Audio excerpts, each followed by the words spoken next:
E aí pessoal, tudo bem? Hoje eu vou resolver com vocês a prova do Enem de 2017.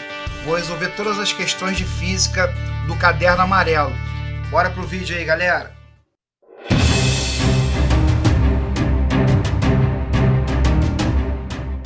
Bom, a primeira questão a questão 93, né? Fala de uma colisão frontal entre dois automóveis.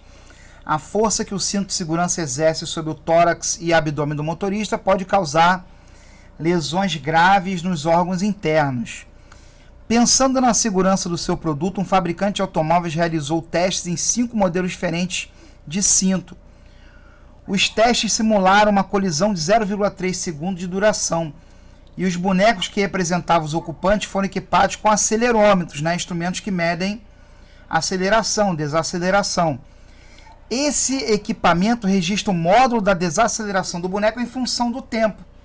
Os parâmetros como massa dos bonecos, dimensões dos cintos e velocidade imediatamente antes e imediatamente após o impacto foram os mesmos para todos os testes. Né? A gente só tem como variável ali a desaceleração, né, em função do tempo. O resultado final obtido, né, está no gráfico de aceleração por tempo.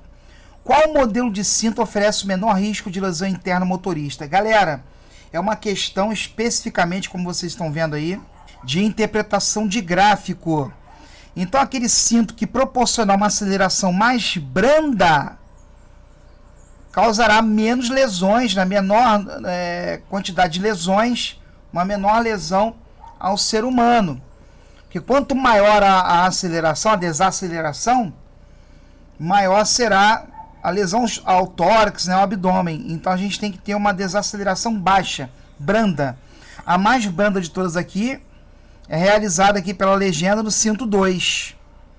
Então, gabarito cinto 2, letra B. A próxima questão de física é a questão 97. Essa aqui, ó. As centrífugas são equipamentos utilizados em laboratórios, clínicas e indústrias. Seu funcionamento faz o uso da aceleração centrífuga obtida pela rotação de um recipiente e que serve para a separação de sólidos em suspensão em líquidos. Aí você já pensa, sólido e suspensão em líquido, a densidade é diferente, né? Ou líquidos misturados entre si, separação de líquidos de diferente densidade. Então a gente sabe aqui o que faz essa separação, né? É justamente o giro, né? O giro colocado nessa máquina. Nós temos aqui uma força centrípeta, né, atuando. Ou força centrípeta pode ser M V ao quadrado sobre R. O ômega da máquina é o mesmo, né? O mesmo para todo mundo, está todo mundo girando em torno do mesmo eixo. Então vou colocar aqui em função da velocidade, que a velocidade vai depender do raio. Então a massa desses corpos é separado dentro de um volume em função da velocidade de giro, que acaba acarretando um maior raio ou menor raio. É diretamente proporcional aqui, pessoal. O corpo que atingir maior raio vai ter maior massa, né? Consequentemente, massa por volume e densidade. Então, a separação das substâncias, é em função de diferentes densidades, que consequentemente vão dar diferentes raios de rotação, né? Isso aqui, a letra B não deixa de estar errado, porém, o que ocasiona diferentes raios de rotação são diferentes densidades. Questão 97, letra A. A próxima questão é a questão 99, também de análise gráfica, tá, pessoal? A figura mostra como é a emissão de radiação eletromagnética para 5 lâmpadas, haleto metálico, tungstênio, mercúrio, xenon e LED, diodo emissor de luz, né? As áreas marcadas em cinza são proporcionais à intensidade da energia liberada pela lâmpada. Vamos dar uma olhada aqui. Então, tudo que for cinza, né? O haleto metálico, o tungstênio, está indo muito aqui para a radiação infravermelha, né? O mercúrio, cinza. O xenon passa direto aqui, sensibiliza bastante a infravermelho. Agora, o LED está bem nessa região aqui. Agora, que região é essa, né? Vamos ver. As linhas pontilhadas mostram a sensibilidade do olho humano aos diferentes comprimentos de onda UV e IV. São as regiões do ultravioleta e do infravermelho.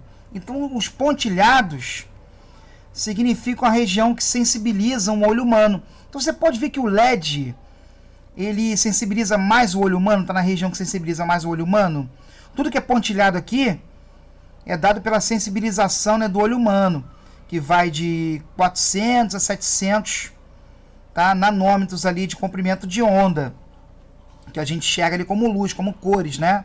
O LED está nessa faixa, tudo bem? Então, para a gente, ele consegue trazer mais evidência de cores, iluminar mais. Os outros vão a tungstênio, por exemplo, muito para infravermelho, muito para calor, né? Então, um arquiteto deseja iluminar uma sala usando uma lâmpada que produza boa iluminação, mas que não aqueça o ambiente. Então, não deve vir para cá, infravermelho. Ultravioleta faz mal também à pele, né, cara? Não seria ideal. Então, aqui a região visível, né, como ele quer iluminar sem aquecer o ambiente, sem fazer mal, o tipo de lâmpada que melhor atende o desejo do arquiteto é a lâmpada de LED. Gabarito letra E. Mais uma questão de interpretação gráfica.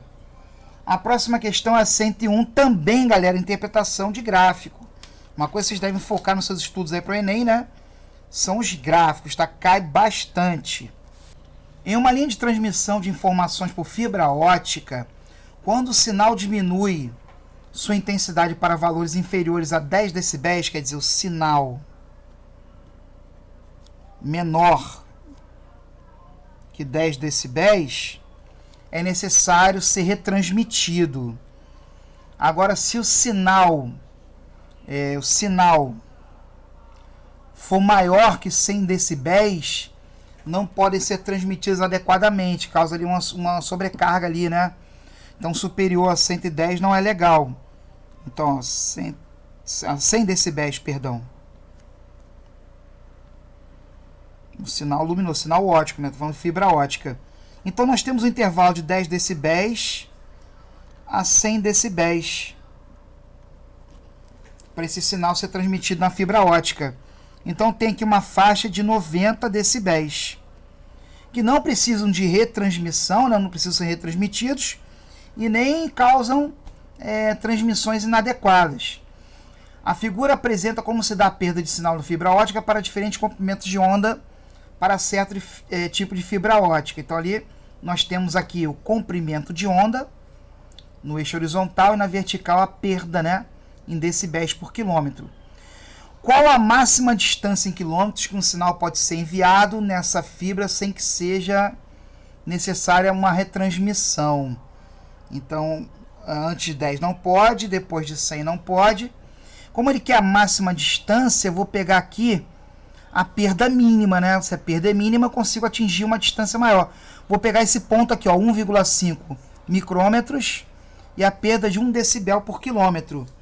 Então, pegando esse ponto aqui, ó, onde a onda tem 1,5, um comprimento de onda de 1,5 micrômetros, e a perda, né, é de 1 decibel para cada 1 quilômetro. Eu consigo ter essa faixa de transmissão em 90 decibéis, fazendo aqui uma regrinha de 3 simples, né? Nós temos aí 90 quilômetros sendo transmitidos, né, de sinal sendo transmitido sem a necessidade de retransmissão e sem a necessidade de ser transmitido de forma inadequada, né? Bom, gabarito letra D, perdão. Gabarito 101, letra D, 90 quilômetros. Também mais uma questão de interpretação gráfica. A próxima questão de física dessa prova, né, do caderno amarelo, é a 103. A figura mostra o funcionamento de uma estação híbrida. Essa híbrida usa mais de um recurso para geração de energia, né? Movida a energia eólica e biogás. Essa estação possibilita que a energia gerada no parque eólico seja armazenada na forma de gás hidrogênio, usado no fornecimento para a rede elétrica comum para abastecer células a combustível. Mesmo com ausência de ventos, quer dizer, olha o que está acontecendo aqui.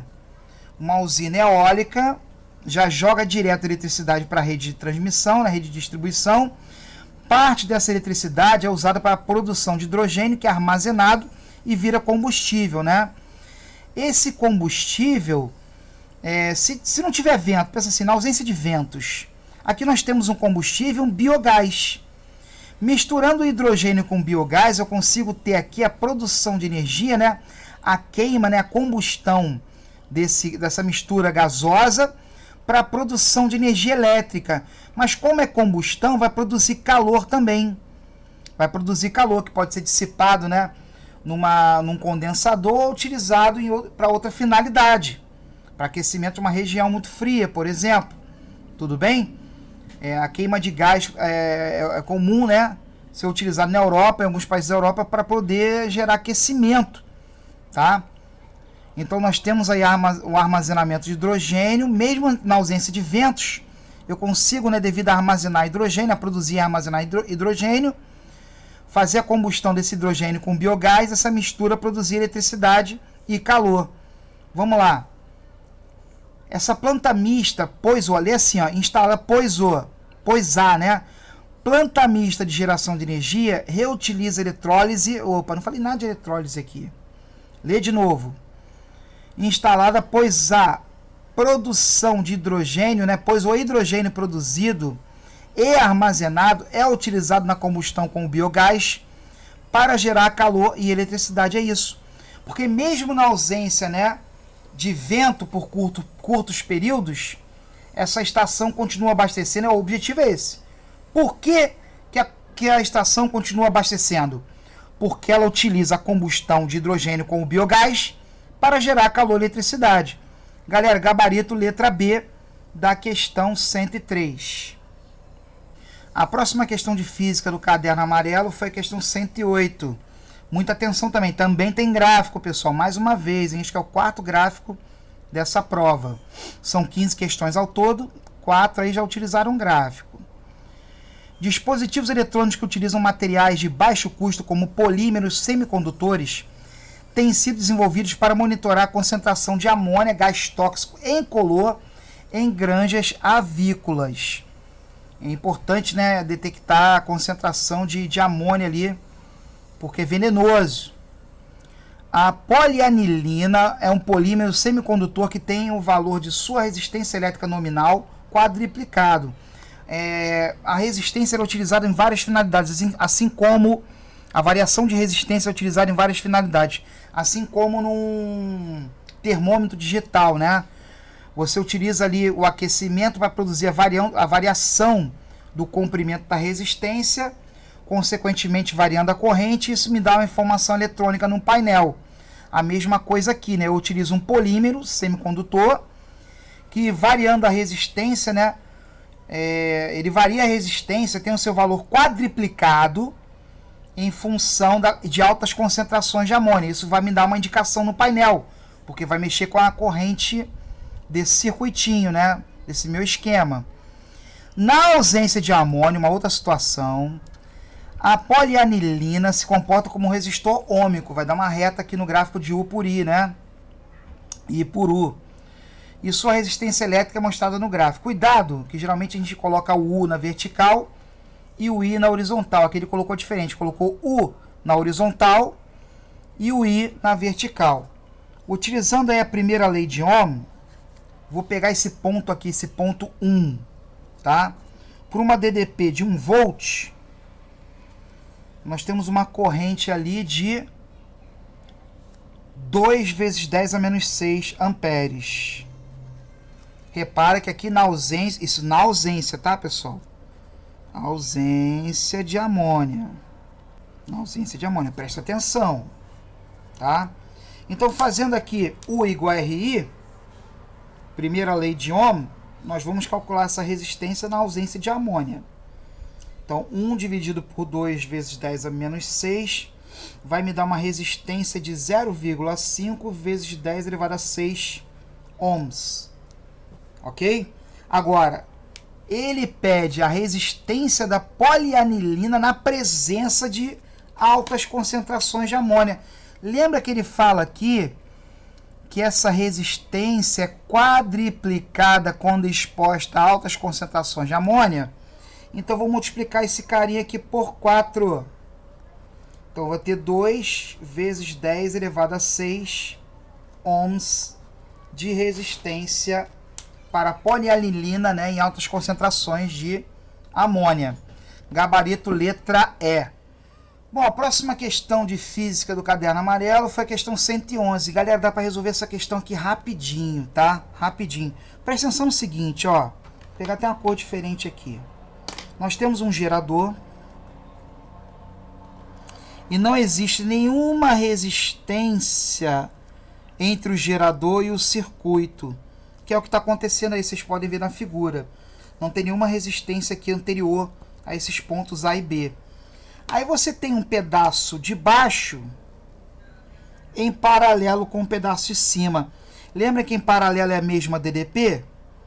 Ah, professor, então a DDP UAB, que é a DDP do gerador aqui, ó, UAB, ponto A, ponto B, tá valendo para esse pedaço de cima, não interessa quantas resistências tenham, se tem chave, se tem fusível, não interessa. O pedaço inteiro de cima tem a mesma DDP do gerador, porque está em paralelo com ele. E não tem ninguém dando queda de potencial antes nem depois. Então essa DDP está entre os pontos A e B. Vale para o pedaço de cima, vale para o pedaço de baixo, porque estão em paralelo entre si. Tudo bem? Então eu posso desprezar e minimizar o meu problema, né? Vou desprezar o pedaço de cima do circuito. Trabalhar só com o pedaço de baixo. Ah, mas por quê, professor? Porque ele me deu, nessa questão, a corrente do fusível, que é 0,5 amperes, 500 miliamperes, tá?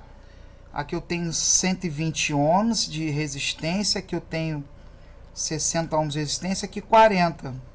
Então vamos lá, vamos fazer a questão, né? Ele fala que é um fusível, e dessa forma evita que a corrente elevada danifique os aparelhos do circuito, né? Ele queima antes, né, e protege seu circuito. O fusível ele permite uma corrente máxima de 500 miliamperes, 0,5 amperes. Qual o valor máximo de tensão para que o fusível não queime? Então, o valor máximo de tensão garante, né, um valor máximo de corrente. Beleza. Repara que eu tenho os pontos aqui A e B. A DDP AB é a mesma do gerador, né? Até falei com vocês, em cima e embaixo. Por isso que eu tirei o pedaço de cima, porque é simétrica a DDP, né? Vou colocar aqui um ponto C. Eu vou calcular a DDP entre os pontos A e C. Tá, pessoal? Porque o 120 ele está em série, é o mesmo fio, ó. O 120 ele está em série com o fusível.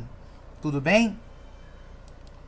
Como o 120 está em série com o fusível, eu posso colocar aqui a DDP AC, daqui para cá, igual a 120, né? R vezes I. Então, eu vou ter 60 volts entre A e C. Opa, peraí, esse pedaço de cima aqui, ele está em paralelo, perdão. Esse pedaço de cima aqui está em paralelo com o pedaço de baixo. Então, o resistor de 60 ohms também está sob a DDP, sob a tensão de 60 ohms. Então, 60, o resistor aqui é 60. Olha a corrente que passa por ele, que eu vou chamar de I'. Vai ser 1 ampere. Ah, então aqui está passando 1 ampere. Lembra da lei dos nós, a corrente de entrada e a corrente de saída? Se aqui por cima está vindo meio ampere, aqui por baixo 1 ampere, está passando aqui, galera, 1,5 amperes, a corrente total, né? Aí o que eu posso fazer para descobrir a DDP total? Vou calcular a REC total do circuito. Entre A e C eu tenho uma REC aqui em paralelo, que é 120 vezes 60 sobre a soma, né? Produto sobre a soma, mais esse carinha aqui que está em série, que é esse de 40. Isso vai me dar 40 mais 40, 80 ohms de resistência equivalente total entre A e B. Essa é a REC entre A e B. Então, se eu quero o AB, vou pegar a REC entre A e B e a corrente total, né? Que é 1,5. Então, vamos lá. Isso vai dar 80 vezes 1,5, 120 volts de tensão total do circuito. Tudo bem, galera? Então, gabarito letra... Deixa eu ver a letra aqui. Letra D. Importante você parar o vídeo, repetir se for necessário, fazer suas anotações, lembrar, né, que eu utilizei aqui a equação da primeira lei de Ohm, U igual a RI ou V igual a RI, tanto faz. Eu utilizei resistência equivalente em paralelo e em série, tá? A próxima questão de física, né, desse caderno amarelo da prova, do Enem, a questão 113. O trombone de King é um dispositivo experimental utilizado para demonstrar o fenômeno da interferência de ondas sonoras. Uma fonte emite ondas sonoras de determinada frequência na entrada do dispositivo. Essas ondas se dividem, né, pelos caminhos ADC, olha aqui, ó, ADC aqui pela esquerda e AEC aqui pela direita, tá? E essa haste aqui é móvel, né? Essa haste aqui que tem um ponto D, ela pode ser um trombone, né? Que nem aquele trombone de vara. Ele até fala aqui, o trajeto ADC pode ser aumentado pelo deslocamento dessa parte do dispositivo. Com o trajeto ADC igual a AEC, capta o som muito intenso na saída, né? Quem já estudou interferência, tem lá um vídeo no canal, uma mesma fonte sonora para distâncias iguais, a interferência vai ser construtiva. E como é a mesma fonte, né? Consequentemente é a mesma fase, não tem jeito. Diferentemente se fossem duas fontes diferentes, né? Aí você tem que avaliar se estão em concordância de fase ou não. Aqui obrigatoriamente estão em concordância de fase, apesar de tomarem dois caminhos, né? O ADC e o ADE, porque a onda caminha por aqui pela esquerda e pela direita. Quando se encontram aqui, nós temos um detector nessa saída e nós temos um som muito intenso. Nós vamos ter uma interferência construtiva. O som, né, aumenta de amplitude, a intensidade aumenta. Tudo bem? É bom você rever o vídeo de interferência, tá? Entretanto, aumentando-se gradativamente o trajeto ADC até que ele fique como mostrado na figura, a intensidade do som na saída fica praticamente nula. Opa, então ele vai aumentando gradativamente até que o caminho, né, a distância da fonte até o ponto 1, até o ponto C, seja 80 centímetros, que o som vai e volta, né? Ele dá a volta ali no cano. E a outra distância do outro lado, o caminho AEC, não mudou. Chama a distância da fonte até o ponto 2, vai dar 60 centímetros. Aí nós teremos, pessoal, o som praticamente nulo. Som nulo significa, né? Nulo significa interferência destrutiva. Porque vai matar o som ali, né? Matar o som ali. E a primeira vez que acontece, lembra quando estão em concordância de fase, as fontes, né? Aqui é uma fonte só, obrigatoriamente concordância de fase. Se o N é par, eu vou dizer quem é esse N, né? Nós temos a interferência construtiva. E se o N é ímpar, interferência destrutiva. Como é a primeira vez que acontece, né, o sumiço do som, o som fica nulo no detector, nós temos ali uma interferência destrutiva e o primeiro N é igual a 1. A equação de interferência, por isso que é importante você voltar a assistir o vídeo que está lá no canal, em módulo, né, distância de F1 menos distância de F2, N lambda sobre 2, em função de lambda sobre 2, né? Porque temos ali uma crista e uma onda que pode dar interferências construtivas ou destrutivas, né? Crista com crista ou vale com vale, distância entre uma crista e um vale é meio lambda. Crista com crista ou vale com vale, construtiva. Se for crista com vale, destrutiva, né? Então vamos lá, é importante assistir o vídeo. Essa diferença aqui vai dar 20, é em módulo porque não pode dar negativo. Então teremos aqui um comprimento de onda igual a 40 centímetros. Tem que passar para metro, né? E a velocidade do som nessa questão, 320 metros por segundo. 320 metros por segundo. Aí ele pede a frequência do som produzido. V igual a lambda F. Nós temos aí 320 dividido por 0,4. Essa continha aqui vai dar 3.200 por 4. 800 Hz, galera.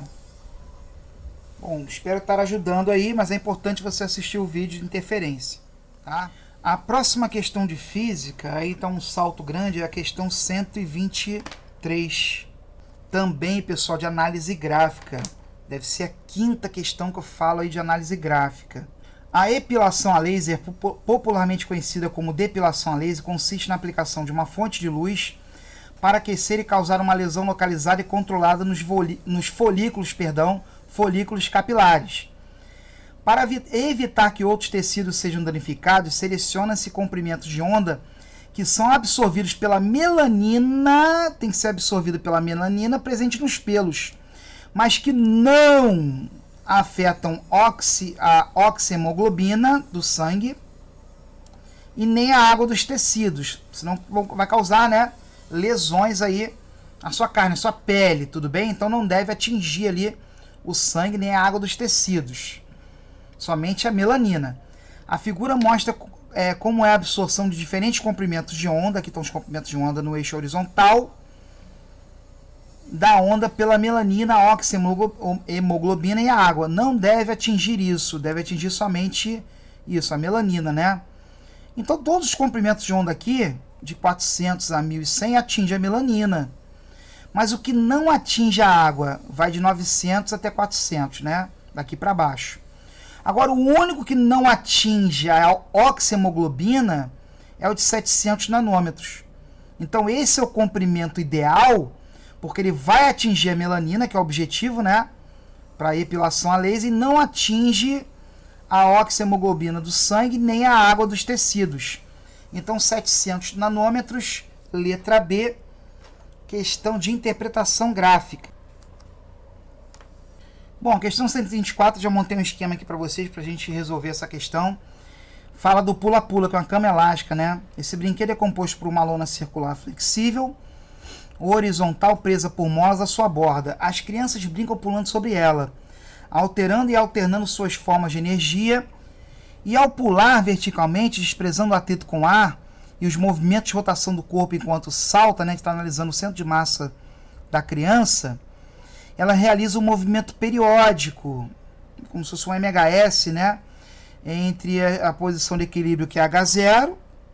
Então, temos uma mola aqui, né, cara? Essa aqui poderia chamar de mola, é uma cama elástica, né? Que funciona como uma mola. Então é importante ressaltar aqui o seguinte: quando o corpo B chega aqui, quando o corpo chega na posição B, ele começa a deformar essa mola. Então essa distância que ele desce aqui, né, só pode descer aquilo que a mola deixar deformar. Então esse aqui é o X da deformação, né, da mola, que também vai ser a altura mínima que a gente pode chegar, que esse corpo pode chegar quando ele atinge aqui o ponto A. Ó. Aqui a sua velocidade é 0 e a energia potencial elástica é máxima, né? Armazenou bastante energia, porque o X é máximo. Quando chega no ponto B, né, vamos pegar daqui para cima, né? Ele vai estar subindo, aqui a velocidade é máxima. Nós temos aí energia cinética máxima, então as energias potenciais são zero, porque ele colocou aqui, ó, o nível de referência H igual a zero aqui, não no solo, tá, pessoal? Então a energia potencial aqui nesse nível, estou adotando como zero. Quando chega na posição C, ele para novamente, que é o ponto de altura máxima, né? Então aqui o V no ponto C é zero, a energia cinética é zero, a energia não se perde, nem se cria, né? A energia se transforma, então essa energia cinética foi para a energia potencial elástica. Tudo bem? A energia potencial aqui é máxima, né? Prestou atenção? Nós temos ali como se fosse um estilingue, né? Um arco e flecha, ele armazena energia potencial, solta a flecha, só que essa flecha, no caso, vai voltar devido à gravidade, porque armazena esse corpo, né? Essa criança vai voltar porque temos aí a gravidade. A gente vai se arremessando uma flecha para cima, né? Então, ponto vertical, ponto de equilíbrio no H0, ponto máximo e mínimo, H max, tá. Esquematicamente, o esboço do gráfico da energia cinética da criança em função da posição. Então, ele quer o gráfico da energia cinética em função da posição. Vamos analisar aqui o seguinte: todos os gráficos colocam, né, o início aqui antes. Então, aqui é H0, aqui é a altura, H mínimo. Lembra que essa altura aqui é coincidente com o X, né, da cama elástica, o X da mola. E aqui é H max. Aqui no eixo vertical é energia cinética. Bom, quando a altura é zero, a energia cinética é máxima. Então já tem esse ponto aqui, ó. A energia cinética é máxima, né? Bom, a energia cinética é mínima nesse ponto e nesse ponto. Esse aqui seria o ponto B, aqui o ponto A e aqui o ponto C, né? A energia cinética é mínima aqui e mínima aqui. Então já posso descartar alguns gráficos aí. O A e o E não condizem, né? A energia cinética tem que ser zero no ponto A e no ponto C, porque ele para na posição máxima e para na posição mínima. Por isso que é a posição máxima e mínima, né? Agora, o comportamento aqui da altura mínima, né? Tem que pensar no seguinte, essa altura mínima aqui também é x. Então aqui eu tenho a energia potencial elástica se transformando em energia cinética. O comportamento aqui, pessoal, é de uma função quadrática. Então nós temos aqui uma parábola, né? E detalhe, conforme essa altura ela vai para o zero, conforme essa altura, né, vai para o zero, a energia cinética aumenta, porque ela é máxima no ponto B. O x diminuindo, né? O módulo de x diminuindo, nós temos aí a energia potencial elástica se transformando em energia cinética, mas de forma quadrática, uma parábola, né? Agora, do ponto B para o ponto C, isso aqui é de A para B.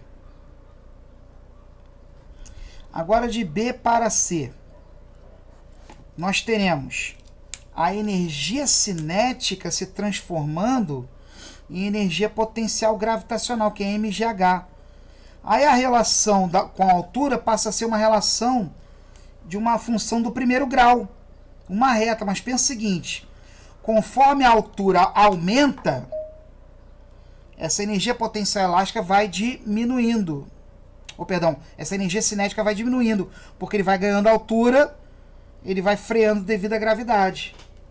Então esse é o gráfico correto, pessoal. Gabarito letra C. A próxima questão, para o vídeo não ficar muito longo, eu já coloquei aqui, é a 125, né? Fala o seguinte, o motorista que atende uma chamada de celular é levado à desatenção, aumentando a possibilidade de acidente que ocorre, né, em razão do aumento do seu tempo de reação. Ele está distraído, desatento, em função de estar mexendo no celular. Considere dois motoristas, o primeiro atento, coloquei aqui, e o segundo desatento, coloquei aqui na direita, que está utilizando o celular enquanto dirige. Eles aceleram, tanto o atento quanto o desatento, os dois aceleram uma taxa, coloquei aqui, ó, mais 1 de aceleração, mais 1 metro por segundo ao quadrado. E em resposta a alguma emergência, né, ambos freiam com uma desaceleração de 5 metros por segundo ao quadrado. Coloquei menos 5 para saber que é desaceleração. Isso eu já vou fazendo para não me perder no decorrer do exercício, né? O motorista atento aciona o freio a uma velocidade de 14 metros por segundo e, supondo instantânea sua reação, ele para depois de algum tempo, aí ele não fala o tempo, então vamos calcular o quanto ele anda até parar. Até parar, sua velocidade é zero. Então usei Torricelli aí, porque ele não fala o tempo, né? V quadrado, V0 ao quadrado, mais 2A delta S, 0 a velocidade final, 14 ao quadrado, 196, 2 vezes menos 5, menos 10. Então ele vai andar 19,6 metros até parar. Por que eu calculei isso, né? Porque ele pede que distância o motorista desatento percorre a mais que o motorista atento. O atento vai andar apenas 19,6 até parar, supondo, né, sua reação imediata, a partir do momento que era vista uma emergência, né? Utilizando uma desaceleração de 5 metros por segundo ao quadrado. Agora, o desatento, ele leva 1 segundo a mais. Ele dá uma patetada aqui, pessoal, 1 segundo a mais. Então, ele continua acelerando 1 segundo a mais, né? Como ele continua acelerando 1 segundo a mais, ele vai atingir uma velocidade de 15. Como ele continua acelerando 1 segundo a mais, ele vai andar nessa aceleração uma distância de 14, aqui ele acelerando, galera. Ele não prestou atenção, ele continua acelerando mais 14,5 metros. A partir daí ele pisa no freio, mas já está com a velocidade 15. Então eu vou calcular o ΔS de frenagem dele, utilizando Torricelli, que o tempo agora de frenagem não importa, né? V quadrado, V0 ao quadrado, mais 2A ΔS, a velocidade final é 0, 15 ao quadrado, porque é 15 agora a velocidade dele, 225, isso aqui vai dar 22,5. Então ele andou 14,5 em 1 segundo de forma desatenta, né, porque ele ficou desatento que deixou de andar. Ele andou desatento, acelerando, hein? 14,5 a 1 metro por segundo ao quadrado, que ele acelerou, né? E desacelerou numa taxa de 5, andando 22,5 para frear. Isso aqui vai dar 37 metros no total. Agora, o quanto que ele andou a mais? Serão os 37 menos os 19,6 do atento. Então deu aí 17,4 metros a mais que o motorista atento. A próxima questão de física é a 127, pessoal. 127 fala da lei de Faraday. Lembra aqui, né, a indução eletromagnética, a DDP induzida, a força eletromotriz induzida, N, variação do fluxo magnético no tempo. Então, a variação do fluxo gera uma DDP, uma corrente induzida nessa espira. Vamos para a questão. Para demonstrar o processo de transformação de energia mecânica em elétrica, o estudante constrói um pequeno gerador utilizando um fio de cobre de diâmetro D enrolado em N espiras circulares de área A. 2 ímãs que criam um espaço entre eles, um campo magnético uniforme de intensidade B. Então a gente tem aqui um ímã. Vou botar aqui norte e sul, ele não falou. Vou botar aqui sul-norte. Um campo magnético aqui, aqui uma espira. E nós temos ali um campo magnético, né? Um sistema de engrenagens permite girar essas espiras, né? Fazendo que ocorra um movimento relativo, né? Entre o fluxo magnético, o campo magnético e a espira. Esse movimento relativo gera ali uma DDP induzida. Ao fazer o gerador funcionar, o estudante obteve uma tensão máxima V e uma corrente de curto-circuito I. Ele quer dobrar a tensão. O que ele deve fazer? Galera, muito tranquilo, olha só. Para dobrar a tensão, repara aqui que o número de espiras, o número de voltinhas aqui, né? Ele é diretamente proporcional à DDP induzida. Então, se ele dobrar o número de espiras, ele vai dobrar a DDP induzida. A força eletromotriz. Gabarito letra A. A próxima questão de física é a questão 130, pessoal. Em algumas residências, cercas eletrificadas são utilizadas com o objetivo de afastar possíveis invasores. Uma cerca eletrificada funciona com uma diferença de potencial elétrico de aproximadamente 10.000 volts. E para que não seja letal, essa corrente, né, deve ser transmitida através da pessoa. Essa corrente que é transmitida através dessa pessoa não deve ser maior que 0,01 ampere. Senão mata, né? Já a resistência elétrica corporal entre as mãos e os pés, eu coloquei uma pessoinha aqui, ó, entre as mãos e os pés, essa resistência não passa de 1.000 ohms, é da ordem de 1.000 ohms. Da ordem é próximo, né? Para que a corrente não seja letal a uma pessoa que toca essa cerca eletrificada, o gerador de tensão deve possuir uma resistência elétrica, que em relação ao corpo humano, então ele pede a resistência elétrica do gerador e compara com a resistência elétrica do corpo humano entre os braços e entre o braço e a perna, né? Bom, galera, 10.000 volts, a corrente máxima 0,01, primeira lei de Ohm. A REC vai ser, né, a resistência do gerador em série com a resistência do corpo humano. Aí a gente soma 10.000 resistência do gerador mais 1.000, né, entre parênteses 0,01. Passando para cá vai dar 1 milhão. 1 milhão menos 1.000, 999.000. Então, se eu pensar aqui em 999, né, porque é da ordem D, esse cara aqui é cerca de 1.000 vezes maior, tá? Cerca de 1.000 vezes maior. Então, tá lá, letra A praticamente nula, aproximadamente igual, não é? Milhares de vezes maior, esse é o gabarito. 10 vezes maior não é cerca de 1.000 vezes maior. 10 vezes menor, não. Milhares de vezes maior, letra C. Novamente, né, uma questão eletrodinâmica, utilizei somente a primeira lei de Ohm. A próxima questão de física é a questão 134. Como essas questões são maiores, eu já escrevi aqui antes, tá, pessoal? No manual fornecido pelo fabricante de uma ducha elétrica de 220 volts, é apresentado um gráfico com a variação da temperatura em função da vazão para 3 condições: morno, quente e super quente. Isso para uma ducha, né, que é ligada a 220. Chuveiro. Na condição de super quente, a potência dissipada é de 6.500 watts. Considere o calor específico da água, aí já deu no sistema internacional, muito bem. E a densidade da água 1 kg por litro, quer dizer, se eu falar de vazão, por exemplo, 3 litros, estou falando de 3 kg de água. 1 kg para cada 1 litro, né? Aí temos as curvas no gráfico, mais uma vez análise de gráfico. A curva 1 é de morno, a curva 2 é de quente e a de 3 é de super quente, que proporciona, né, uma maior variação de temperatura.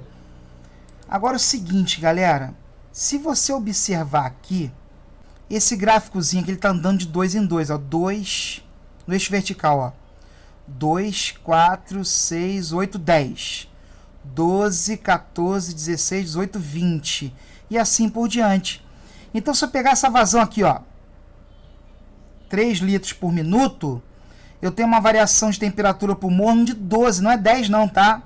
O gráfico está aqui em 12 graus Celsius, uma variação de 12. Vou colocar delta teta, né, para variação de temperatura. Deixa eu botar aqui delta teta. Então, a variação de temperatura de 12 está no gráfico por uma vazão de 3 kg, 3 litros por minuto, que são 60 segundos. Aí a potência do morno, quimicão, né, MC delta teta, variação de temperatura e calor sensível. Tudo no sistema internacional, galera, 3 kg, 4.200 e 12. 60, né, segundos. Cortando aqui, vai dar uma potência de 2.520 watts para a ducha na variação, né, morno. Aí 2.520 comparado com 6.500, que é super quente, vai dar aproximadamente 3/8. Se você dividir 3/8, vai dar próximo disso aqui, que é 0,375 ou 0,38 aproximadamente. Letra D. Agora, a 15ª questão de física dessa prova, a última questão, uma questão de ótica da visão, tá, pessoal? Mais uma vez, ótica da visão caindo. A retina é um tecido sensível à luz localizado na parte posterior do olho, onde ocorre o processo de formação de imagens. Nesse tecido encontram-se vários tipos de celulares específicos. Um desses tipos celulares são os cones, os quais convertem os diferentes comprimentos de onda visível, né, em sinais elétricos. Então, são responsáveis para a gente distinguir os comprimentos de onda, as cores, as frequências, tá? Os cones fazem isso. Já os bastonetes, né, intensidade, preto e branco, cinza, tudo bem? Que são transmitidos pelo nervo óptico até o cérebro. Beleza, então, se você tiver problema nos cones, né, o daltônico, por exemplo, ele tem problema nessas células, nesses tipos celulares específicos, né? Ele não consegue distinguir direito comprimentos de onda próximos, comprimentos de onda bem equivalentes, né? Frequências, né, de cores. Em relação à visão, a degeneração desse tipo celular, que são os cones, isso compromete o quê? A capacidade de visão em cores. Tudo bem? Isso prejudica, né, a capacidade de visão em cores. No caso, aí você tem os tipos, né, de daltonismo causados por essas deficiências, né? Esses cones, né, deficientes ou amorfos, em deficiência, em carência. Agora, só impedir a projeção de raios luminosos na retina. Então, olha só. Isso aqui é causado por imperfeições do próprio globo ocular, a letra B, tá? Ou um problema no cristalino ou na retina. Não é nos cones, tá? Provocar a formação de imagens invertidas na retina. Na verdade, nós temos aí a imagem formada na retina, sempre invertida, né? Causar dificuldade de visualização de objetos próximos. Não, aí seria hipermetropia ou presbiopia. Problema no globo ocular e ou no cristalino. Acarretar perda de capacidade de alteração do diâmetro da pupila. Não, isso aí pode ser devido a algum tipo de medicamento entorpecente, né, cara? Enrijecimento das estruturas do globo ocular, mas não a degeneração de células que estão lá na retina. A pupila é na frente do olho, a retina é lá no fundo do olho. Não tem nada a ver. Então, letra A, gabarito, questão 135. Galera, espero ter ajudado. Muito obrigado e até a próxima. Faça seus pedidos aí nos comentários, tá? Obrigadão.